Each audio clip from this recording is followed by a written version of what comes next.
Hola, un gusto. Nuevamente mil gracias a la revista Derecho, Debates y Personas por abrir las puertas a este tipo de discusiones. Hoy vamos a cambiar un poco el formato. Tengo el gusto, el honor, el agrado de presentar a un gran colega, gran amigo, socio de una de las firmas más prestigiosas de este país. Me refiero al doctor Álvaro Andrés Díaz, experto en temas tributarios, en litigio tributario, en consultoría tributaria, socio de la prestigiosísima firma Gómez Pinzón Abogados, firma con la que trabajo muy de cerca. Y hemos querido variar un poco el estilo de estos episodios para que ahora hagamos una charla con un experto en la materia, y digo un experto porque realmente en los delitos tributarios los penalistas siempre tenemos que ir acompañados de un tributarista. Así pues que vamos a tener una charla, espero que sea de utilidad, espero que sea amena, pero sobre todo que ofrezca herramientas suficientes para que las personas puedan, al momento de tener que afrontar y enfrentar los procesos penales tributarios, tener, digamos, una comprensión un poco mayor del tema. Doctor, un gusto, mil gracias por la invitación. Muchas gracias, Fabio. Bueno, yo he venido sosteniendo que el derecho penal económico, y hago énfasis en el derecho penal económico, en este caso el tributario, requiere siempre el acompañamiento de un abogado tributarista. Lo digo con pena, pero pues lo tengo que decir. Los penalistas nos quedamos cortos en materia tributaria, ¿cierto? Pues, digamos, la idea no es realmente determinar quién es el que se va a apoderar de los temas, pero yo creo que sí es necesario para el penalista tener unos conocimientos básicos de derecho tributario, realmente no tan básicos, un poquito más allá de básicos. Yo creo que un poquito más evolucionado. Y sí. Básicamente esa sinergia, ese trabajo en conjunto, creo que es provechoso, pues, o va en beneficio de aquellos contribuyentes que se vean inmersos en este tipo de problemas penales tributarios, ¿no? Y creo que la razón de ser realmente es el procedimiento tributario y la forma como han sido estructurados estos delitos recientes tributarios incluidos en el ordenamiento. Particularmente me refiero al delito de fraudación o evasión y el de omisión de activos o inclusión de pasivos inexistentes, porque, como tú recuerdas, Fabio, eso tiene como fundamento una liquidación oficial. Es decir, sin liquidación oficial no existe la posibilidad de que haya una noticia criminal. Claro. Y para los que no son expertos en derecho tributario, pues la liquidación oficial es una determinación definitiva de un tributo. Cuando yo presento una declaración privada, una declaración tributaria, la administración tributaria pues no coincide con lo que yo no está de acuerdo con el contenido de esa declaración, pues siempre inicia un proceso tributario con un requerimiento especial, por lo cual yo puedo responderlo o no. Particularmente siempre se debe responder, y con posterioridad a ello, si no está de acuerdo, emite o expide una liquidación oficial. Ahí ya es un acto, digamos, definitivo, en el cual yo tengo dos caminos: o presentar un recurso de reconsideración ante la liquidación oficial, o acudir, en cambio, y se denomina per saltum, directamente a la jurisdicción. Entonces tengo las dos alternativas. O sea, puedo pedirle a la DIAN, en este caso a la agencia, pues que reconsidere, por eso se llama el recurso de reconsideración, que es el único recurso que cabe, entiendo. Contra la liquidación oficial, sí. Exacto. O brincar de una vez a la jurisdicción de lo contencioso y demandar de nulidad y restablecimiento, me imagino. Así es, así es. Entonces, digamos que ese recurso de reconsideración debe contener, bueno, realmente desde la respuesta al requerimiento especial, yo debo dar todos mis argumentos jurídicos sólidos de defensa de la declaración privada que yo, valga la redundancia, presenté, y con ocasión del recurso de reconsideración pues ya profundizo en todos los argumentos jurídicos para digamos que controvertir la liquidación oficial. Y eso me hace pensar que algo que comentábamos hace un momento de la particularidad que traen ahora estas normas. Tanto el delito de evasión como el delito de omisión establecen que si yo presento recursos administrativos, se suspende, digamos, no hay lugar a la acción penal o la denuncia penal. No es procedente en ese momento. Entonces, claramente, si yo presento el recurso de reconsideración contra la liquidación oficial, estoy suspendiendo, estoy limitando la posibilidad de que se llegue a un tema penal tributario, ¿cierto? Claro, claro. Pero yo demoraría el inicio de la acción penal, o por lo menos del inicio de la investigación o de la indagación penal, pero tendría que pagar intereses sustanciales ahí. Por supuesto, ese es digamos, el balanza, ¿no? la balanza que hay que llegar, porque pues para beneficio de todos, cuando yo estoy presentando un recurso de reconsideración, estoy discutiendo el tema. ¿Eso qué quiere decir? Que la administración tributaria me está diciendo, hombre, usted no me dio pagar 10, sino me dio pagar 100, ¿cierto? Entonces, esa diferencia, en estricto sentido, está generando intereses de mora, y los intereses de mora en materia tributaria son de usura. No, Son claro, muy altos. 30%. Solo se suspenden los intereses 2 años después de admitida la demanda. De nulidad. Por 2 años. Se suspende Hasta por, 2 hasta no, 2 años. se suspende 2 años después de admitida. Es decir, va corriendo y solo se suspende en ese momento. Cuando ya hay sentencia definitiva, pues se liquida. termina el tema, correcto. Bueno, y a mí hay yo sé que este es un tema difícil porque yo lo he querido analizar, pero doctora Andrés, no he podido concluir. ¿Qué nos pasa a nosotros en penal? La Fiscalía inicia una investigación. Yo hace poco, y pues me da pena citarme, escribí un texto que se llama La DIAN nunca pierde, y es porque prescribe la acción al interior de la DIAN. La Fiscalía recibe esa investigación, esa noticia criminal que está prescrita, pero el proceso penal está activo. Y el proceso penal está activo y no es cualquier proceso penal. Este es un proceso penal en contra de la administración pública. O sea, que es un delito que en el catálogo de delitos colombiano es grave, tiene unas prohibiciones, no me quiero poner muy técnico, pero tiene unas prohibiciones de subrogados, de favores penales. Y entonces se le alarga potentemente el plazo a la Fiscalía para cobrar. O sea, a la DIAN en últimas, porque quien está cobrando es la DIAN. Entonces, a mí me llama la Fiscalía, a mis clientes, y les dice, pague, y yo cierro el proceso porque así está estipulado en la ley. Pero el proceso está prescrito, o sea, digamos, el cobro de la acción está prescrita. ¿Eso no es como una cosa muy rara? Pues, a ver, realmente lo que pasa es que la función, digo yo, lamentablemente la función de la Fiscalía se vuelve como de cobrador de la administración Como el Chepito, tributaria, ¿cierto? algo así.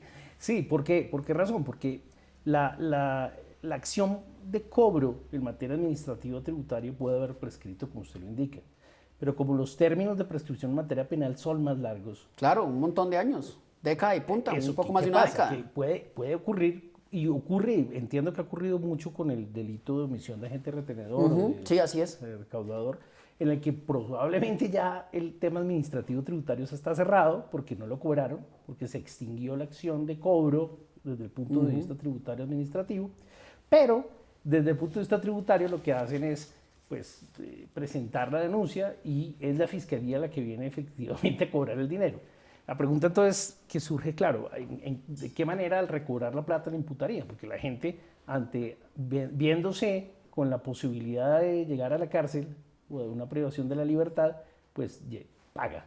O llega a un acuerdo de pago. Por supuesto, por supuesto. Son muy pocos los casos que nosotros hemos tenido donde la gente quiere ir a juicio, porque las consecuencias adversas de una sentencia condenatoria son muy, muy nocivas, digamos, son muy agresivas con el ciudadano. O sea, uno tiene que reconocer que el ciudadano casi que se ve, no quiero usar la palabra constreñido porque pues no me queda bien, pero aún sabiendo que de pronto es inocente, prefiere hacer el esfuerzo y pagar. Y a veces son unas sumas muy importantes, ¿no? En mi humilde opinión, yo creería que cerrado el tema administrativo tributario, debería no proceder la continuación o pues el cobro Claro. en materia penal. Porque además va muy de la mano con temas más generales y más macro.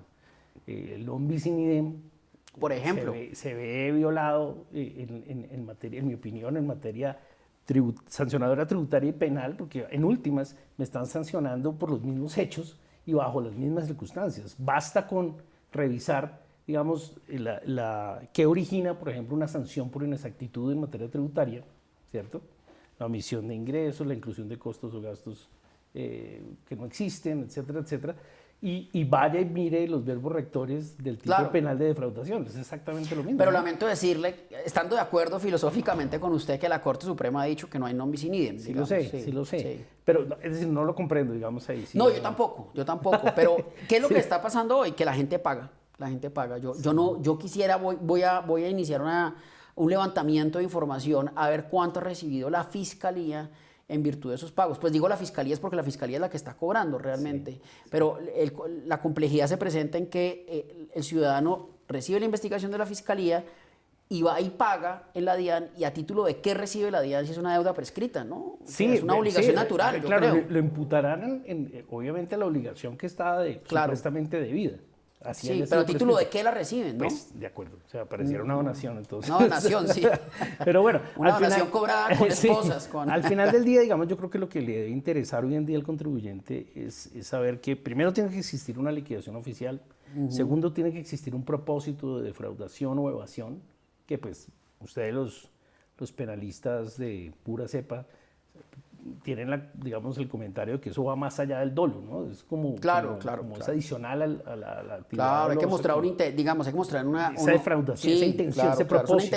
Es una intención que hay que mostrar más allá del dolo genérico de los delitos. Correcto. Y adicionalmente, digamos que hay que tener en cuenta el hecho de la presentación de los recursos que mencionábamos y el tema de la extinción, porque es interesante que ahora, desde la última reforma tributaria existente, que modificó estos tipos penales, pues si yo incurro en más de 2 veces, digamos, en este tipo de ilícito, pues no voy a poder extinguir simplemente la acción penal con el pago, ¿no? Claro, tiene que irse a juicio. Sí. Tiene que irse a un juicio. Ahora, otro tema, Fabio, que me parece que la gente debe tener siempre en cuenta es el tema del expediente de defensa. Porque realmente si yo creo que puedo verme abocado a un juicio penal tributario, pues tengo que estar muy preparado con los elementos base de defensa. Para mí, los elementos base de defensa tienen, digamos que, dos aspectos transversales. Uno, el propósito de defraudación y evasión, que pues la administración deberá tener la carga de la prueba, o la fiscalía. La fiscalía en este caso. La fiscalía en este caso.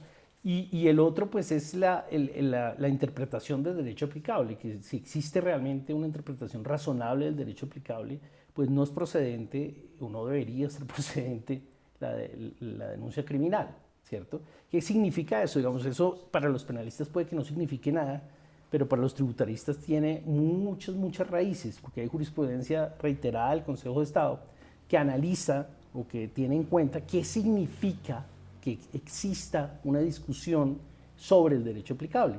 Básicamente porque eso exime también de la imposición de la sanción por inexactitud. Por eso existe, digamos, ríos de tinta en relación con el tema.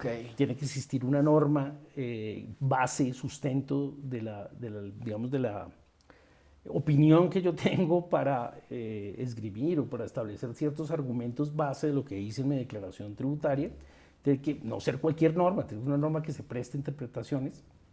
Tengo que tener una solidez, digamos, asociada a la argumentación jurídica, una real y efectiva argumentación jurídica que defienda esa posición. Eso realmente también en materia penal tributaria me va a funcionar, ¿no? Y creo que los aspectos que el contribuyente debe tener en cuenta en caso de formar ese expediente de defensa, en primer lugar, el tema de la gestión documental, ¿no? Cuénteme eso, porque estamos viendo unas investigaciones muy antiguas. Sí. ¿Qué pasa ahí? ¿Cómo se maneja el tema documental, ¿no? Que yo creo que es una prueba en derecho penal económico. La gestión documental es una prueba. Sí, yo creo que las decisiones que toman, digamos, hablando de las personas jurídicas y los administradores, las decisiones de negocio, el sustento que se tiene para tomar una planeación tributaria u otra, debe quedar documentado. Yo creo que esa es la principal recomendación. Yo creo que debemos documentar absolutamente todas las decisiones y las razones por las cuales me llevaron a tomar una decisión, que exceden, en mi opinión, o deberían exceder única y exclusivamente el provecho tributario. Debería siempre tener un propósito de negocio. Y el tener un propósito, una sustancia, un propósito de negocio, y no únicamente la búsqueda de un provecho tributario, me exime entonces del abuso de las formas jurídicas en materia tributaria y además me fortalece el expediente de defensa en caso de un tema penal tributario, ¿no? ¿Y cuánto tiempo debe documentar uno eso, guardar esos documentos? ¿Lo que dice el Código de Comercio? Hay una regla especial en materia tributaria asociada a la firmeza de las declaraciones, de renta en este caso. Entonces acordará que pues, la firmeza de las declaraciones depende, pero digamos la regla general son los 3 años y pues si hay pérdidas o si hay precios de transferencia, hay otro tipo de términos. Pero digamos que en términos generales, creo yo que más que la firmeza de las declaraciones o más que ese tipo de documentos, porque ahí está la contabilidad, es la toma de decisiones, la sustancia jurídica, digamos que le da a los negocios con independencia del propio provecho tributario. Otro aspecto que creo que es muy relevante y que los contribuyentes en general deben tener en cuenta es la formación de las personas que atienden las visitas de la autoridad tributaria. A veces las visitas de la autoridad tributaria son, digamos, recibidas sin mayor complejidad, como sin rigor. Exactamente, con poco rigor, en mi opinión, en algunos casos. No, sí, seguro, seguro, es de todo, claro. Y en ese sentido, pues creo que la gente debe estar consciente de que la autoridad tributaria tiene unas amplias facultades de fiscalización y estar preparado para atender ese tipo de visitas. Eso nos lleva al tema, esas inmensas facultades hacen que, por ejemplo, los temas probatorios que pueda recaudar la administración en un proceso tributario, pues no necesariamente puedan ser llevadas a un tema penal sin el cumplimiento de determinados requisitos que trae, bueno, usted sabe que yo, el Código de Procedimiento Penal, ¿no? Sí, nosotros hemos dado una discusión, digamos, en las defensas penales muy, muy intensa en torno a cómo se trasladan los expedientes de autoridades administrativas al proceso penal. Digamos, y esto valdría la pena hacer de pronto un episodio con estos temas que son un poco técnicos, pero el procesalismo ahí sí que realmente marca mucho, ¿no? Porque, por ejemplo, estas entidades administrativas pueden sacar información y al pasársela a la fiscalía, pues no están cumpliendo con el tamiz de respeto de garantías y derechos fundamentales que impone el recaudo de pruebas en proceso penal, que es un estándar supremamente apretado y elevado, ¿no? Es el estándar de juez de control de garantías, de allanamientos. Creo que el ejemplo sería ese, si una, no sé, la fiscalía, o más bien, la administración tributaria, en un proceso administrativo tributario recauda y se lleva los CPUs de los computadores y una gran cantidad de información que puede exceder enormemente la investigación que está realizando en ese momento, porque tiene un aviso de evasión, por decir algún anónimo. Yo lo he visto en la práctica. Claro, claro. Se llevan todo. Sí, se llevan todo, sí. La pregunta ahí es, para el penalista es, hombre, ¿podrán utilizar toda esa información que encuentren que seguramente incrimine en algunos de los casos al contribuyente ya desde la óptica penal? ¿Será que la respuesta es negativa, ¿no? La respuesta es negativa, pero no es fácil. Nosotros hemos ganado algunos pleitos importantes, digamos, que han alcanzado los medios de comunicación, se han ventilado en medios de comunicación con base, digamos, en el argumento de lo que se recauda bajo el estándar administrativo, pues puede servir para sanciones administrativas, pero de ninguna manera existe, digamos, un vaso comunicante al penal. Pero esa es una postura que, digamos, es difícil de defender, porque puede pasar incluso, y esto a título un poco de ejemplo, pero fíjese lo interesante que podría pasar, que la DIAN en una de estas visitas además encontrara la prueba de otros delitos. Claro. ¿Cierto? Entonces, ¿qué hace con eso? ¿Tributarios o no? No, pues podría pasar cosas tan oscuras como que encontraran además pornografía infantil, por ejemplo. Supóngase, podría pasar en un computador de estos, ¿no? Una prueba de lavado de activos, una prueba de un homicidio, o sea, digamos, y la jurisprudencia se ha ocupado de estos casos. En los Estados Unidos ha habido, digamos, sentencias que analizan qué pasa cuando una autoridad... Sí, claro, hay antecedentes. Sí, aquí en Colombia, que yo sepa, no, pero pues digamos, sería interesante que los oyentes y nuestros visitantes de las plataformas nos ilustraran si de pronto ellos tienen, ¿no? Correcto. Sí, digamos que todo eso encierra, digamos que yo me llevo como conclusión y creo que tuvimos la oportunidad de exponerlo en un par de publicaciones que hemos hecho, que está todo por hacer, digamos. Seguro. Creo que está en pañales realmente el tema penal tributario aún, a pesar de que pues, ya la Fiscalía, etcétera, tiene su grupo y ha iniciado no sé cuántas investigaciones. Sí, cientos. Pero las investigaciones asociadas más al delito de agente retenedor y recaudador, más que a estos delitos de defraudación, evasión o de omisión de activos. Esto está, en mi opinión, todavía muy en pañales. Sí, claro, ¿no? sin duda alguna. Muy en pañales. Pero creo que digamos, el mensaje bueno, más que asustar a la gente, digamos, es que las formas en las cuales está estructurado este tipo de delitos, pues tiene unos requisitos muy base que impiden, digamos, actitudes arbitrarias por parte de la administración y seguramente por parte de la Fiscalía. Hay que arreglarse y hay que basarse en los elementos base que tienen, la existencia de la liquidación, la existencia del propósito, de defraudación, etcétera, etcétera, que hacen, creo yo, que la labor de la administración tributaria en contra de los contribuyentes o la labor de la fiscalía no sea tan fácil. Para terminar, 3 tips o recomendaciones para los empresarios que con mucho agrado nosotros sabemos que ven el canal, que bajan estos videos. Sí, yo creo que lo que mencionaba hace un momento, hay que estar siempre soportando las decisiones de negocio. Sí. Hay que acompañar, digamos, las ideas de planeación tributaria con un propósito efectivo de negocio y de sustancia. Y definitivamente hay que siempre asesorarse bien. Claro, claro, sin duda. Realmente. Sin duda, así como los médicos atienden enfermedades, los abogados atendemos pleitos, ¿no es cierto? Correcto, correcto. Sí. Y digamos que no hay que temerle los pleitos, pero Sin sí duda. hay que, digamos, ir armando siempre, en la medida que yo haga algún tipo de actividad de negocio, un expediente de defensa asociado a la actividad que desarrolle, porque hoy en día lamentablemente pues se presume la mala fe en muchas de las actividades empresariales. Así es. Doctor, mil gracias por aceptar la invitación. No, usted Fabio por la invitación, muy amable. Y a ustedes, por supuesto, queda abierto en todas nuestras redes, preguntas, dudas, comentarios, críticas. Recibimos con mucho agrado todo lo que nos escriben de países, Perú, Ecuador, Panamá, nos han escrito muchísimo. Un abrazo grande y mil gracias. Revista Derecho. Lee. Disfruta. Comparte.